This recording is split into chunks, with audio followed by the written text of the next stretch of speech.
Hello. Cool. Yeah. So thanks for the intro. I'm Brandon. I'm a founding engineer of O1 Labs. Now I'm the CEO.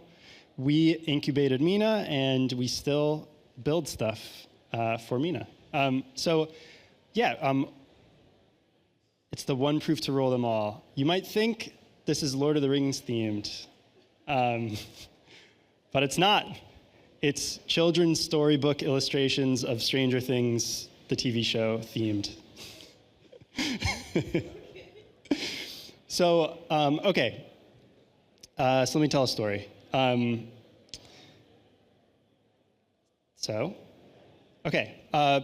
Blockchains are supposed to be decentralized.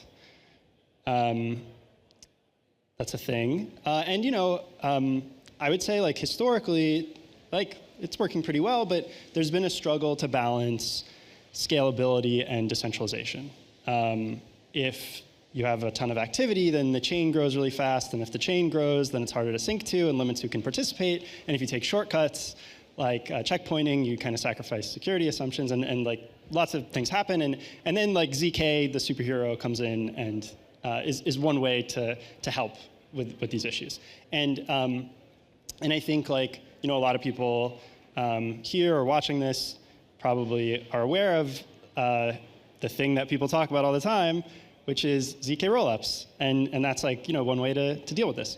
Here's my diagram of a ZK rollup. If we have a lot of transactions, rather than applying them to a base layer directly, we can prove that the application is valid of a bunch of these things, make a proof. We can combine proofs together, and then we can take our transaction proof and post it to a layer one. And it goes into a block, and then we're happy. So this helps because we can prove transactions without recomputing them. We don't need to store them for too long in some cases. So there's kind of tricks that you can do to get more scalable. But what I've observed anyway is a lot of these projects, like all of them,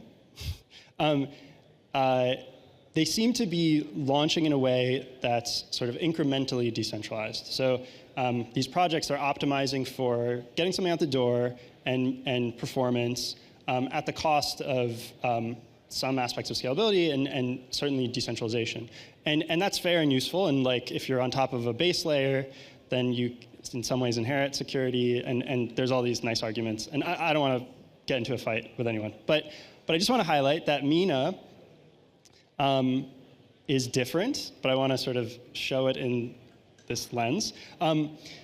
With Mina, we always have kept kind of this purism form of scalability and decentralization as we've been building it and releasing it and upgrading it. And just now we're starting to tug the threads of performance, because that's obviously important too. So the point is Mina is different, and we end up in this upside down world. There's the Stranger Things. Okay, if we think about Mina compared to ZK rollups, let's start at the bottom right of my beautiful diagram. We have a bunch of transactions. We create transaction proofs. Then we combine these transaction proofs together. But instead of just taking the transaction proof and being done, we put it into a proof of the blockchain. So the blockchain is actually a bunch of proofs. So it starts with an initial proof, and then it expands and grows without growing by just sort of incrementally proving the next block. And in that block, we include the transaction proof of some aggregated a bunch of transactions. So it's kind of another layer of proving. And I think, I don't know, this is interesting because we designed this a long time ago. Mainnet launched also a bunch of years ago. And I'm not just going to spend this talk talking about things that are years and years old. But I think it's interesting because when we were building Mina, it's kind of ZK rollup-y but we didn't even consider centralizing sequencer approvers. And that's the decentralization of those things is what people are talking about these days. So, For decentralized sequencing, like you do consensus, and in Mina we do it in a snark because it gets tiny. And decentralized proving, like you do a proof marketplace. People are talking about that now, and we have a basic one in Mina, and it's been functioning for a while. And it's it's cool. So I don't know. I saw this tweet. It went viral recently. Saying that like L2s have a long way to go before we can consider them decentralized, and basically all of these things. Mina does them, which is cool, and you can kind of view it like a little bit like a ZK rollup, but it also kind of rolls up more. So instead of just stopping at the transactions, like we keep rolling up blocks, and so you can think of it like it's one single proof of everything that has ever happened in the Mina world. So it's a proof of everything, and this proof of everything has been sort of aggregating more and more things for a few years on the L1, and I'm happy to say like we never had any downtime, no emergencies, like everything kind of was stable and working. So it's a nice strong foundation, but it's been going for a few years. Just with fixed function primitives. So like inside the Mina's proof of everything until recently, it was just payments, stake delegations, things like that. But obviously we wanted to do more. And that sort of led us to work on this big upgrade to the network that we just recently shipped about a month ago, which is the Berkeley upgrade. And what this does is it makes the proof of everything able to aggregate arbitrary compute. So smart contracts, things that people want to do. And this is cool, I think. And the way this works, like on Mina, we have a compute model that's more sort of off-chain, so you can do it client-side. There's predictable gas. There's affordances for composing smart contract calls, even though you're off-chain. There's facilities to deal with races and things in a nice way. And on this platform, we have an SDK, which is a TypeScript framework called O1JS, formerly known as Snarky.js. There's cool stuff in it. There's recursive functions that map to recursive proofs, custom gates, cool libraries. This platform that we've been working on for a while, like it's here now. I'm not good at like celebrating things that I work on, like it's that kind of bragging type of thing. But I want to try and be proud of Mina. It's the first general purpose programmable ZK platform, like an L1 or an L2, that you can actually use to do real ZK things and build applications that like have privacy and do interesting things.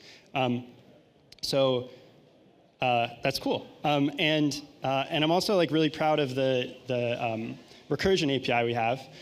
Kobe, the king of ZK awesomeness, recently tweeted that he appreciated the O1JS recursion API.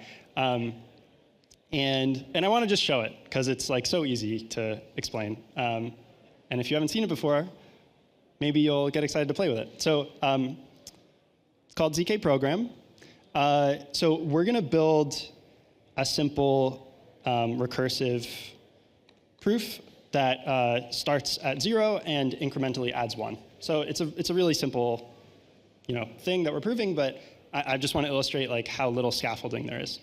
So cool. So we're going to output a number that's a field element, so public output field.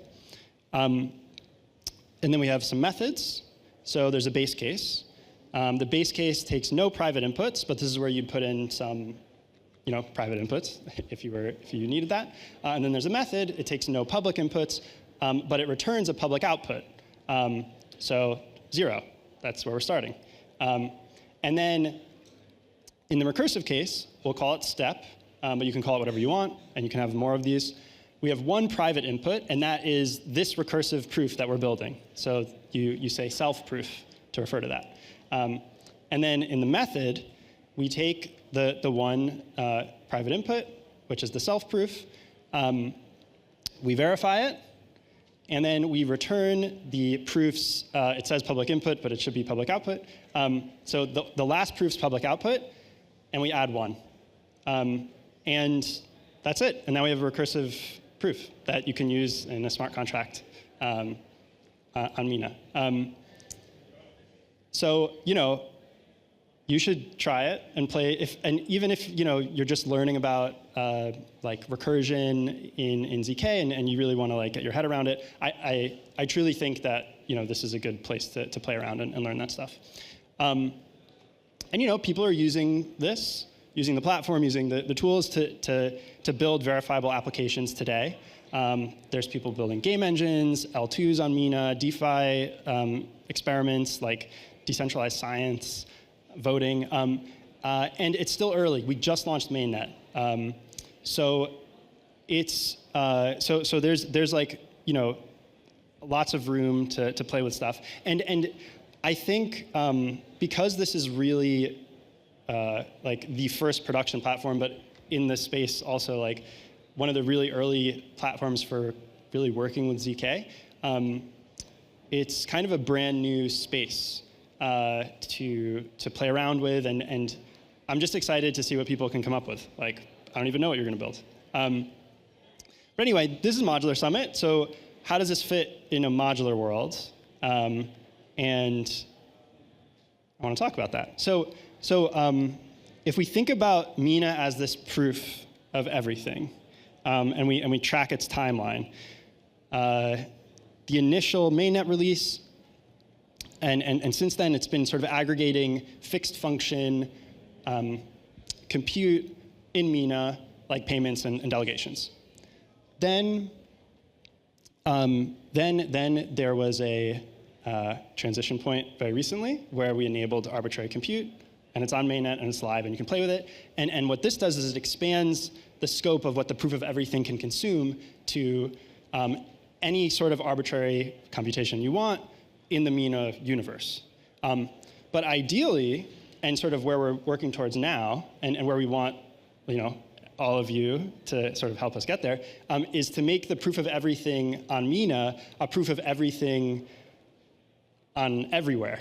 So so what does that mean? It means not just stuff directly on Mina, but like things connecting elsewhere and everywhere. And I'll go into more detail, but it means more bridges, it means more adapters to different proof systems, it means embedding a ZK VM. All these things are sort of in progress in the ecosystem. It means more Web 2 sort of injections, so like ZK email, ZK TLS, ZK OAuth, all things that are sort of in progress. It means getting data from the real world, like from government IDs. People are working on that. And in this world, you can view Mina as a place where proofs go to live and play with each other and compose on top of each other and combine and mix and match. And they can go off of Mina to another chain, like an EVM chain, through a bridge. And we just announced a partnership with Aligned Layer to accelerate that. You can access DA from Celestia. Soon. There's an integration that Geometry is working on. And a lot of people are building L2s, ZK L2s to settle onto Mina because this recursion is so easy. It's just like a really great place to build those things. And other chains can even go back into Mina. So you can get these strange feedback loops. And as we're building more and more of this infrastructure, we can start to imagine like really weird and crazy things. And this is, some fuzzy imagination, so bear with me, but okay. So I'll go one by one here. So Ethereum, why is Ethereum cool? A lot of reasons, but one reason it's cool is people can build these smart contracts and they're kind of out in the open, programmable, and anyone can build on top of them. And what we got was these, or what we have and what's continuing to grow is this like really interesting space where contracts build on top of each other in ways that the original authors didn't understand. It's this like power of composability. But what we don't see on Ethereum directly or other kind of blockchains, is this kind of same ability to compose things and like mix and match and move things around, but with large data from Web 2 world. So you know, there's some projects now that like help you make proofs about data and like post them to Ethereum, let's say. But Mina is a place where we can make proofs about the Web 2 world, or with like huge, enormous data that we sort of compute on, and sort of combine them in a really nice and easy way using the ZK app layer that we built. You know, you can imagine like scaling any kind of verifiable computation that is like enormously complex through recursion. And you know, I think our platform's one of the best places to do it because it's just so easy to use, both from a like software development kit level and at the platform level. It's always first class in the system. And you can use this to do a bunch of things, but one thing that's kind of cool, I think, is like you can imagine this huge computation graph where you know, anyone can kind of explore parts of it, and you can kind of prove your way down. But like really, you shouldn't have to run that more than once. Like once someone runs it, like it should be done, you know? So like imagine we're like proving this computation graph, and you know, we can do this in an incremental way. So we can like pause somewhere and resume it. But the really cool thing is you can imagine that you can share the graph. So other people can sort of force different edges of the computation graph. And maybe you can you know, have access through authorization based on your identity or things, you know, interesting ZK things. And you know, you can build things like shared insurance pool where like, but you keep your privacy, or I don't know, tons of weird, interesting out there ideas. So all that is like kind of out there and weird, and like I don't even have the best exposition of it yet. But like the point is, we're really trying to make like an internet of true things. So like when you prove something, it's true. You know, like if you have a proof and the proof verifies, then that thing is true against whatever you're proving. So and that's cool, but what's cooler is when you can connect it together and make an internet. So come build stuff, join our developer grant programs. You can deploy apps on DevNet that upgrades all the time. You can deploy on mainnet now. You can help us shape this internet of true things. And that is it, and I'm perfectly on time. I like that.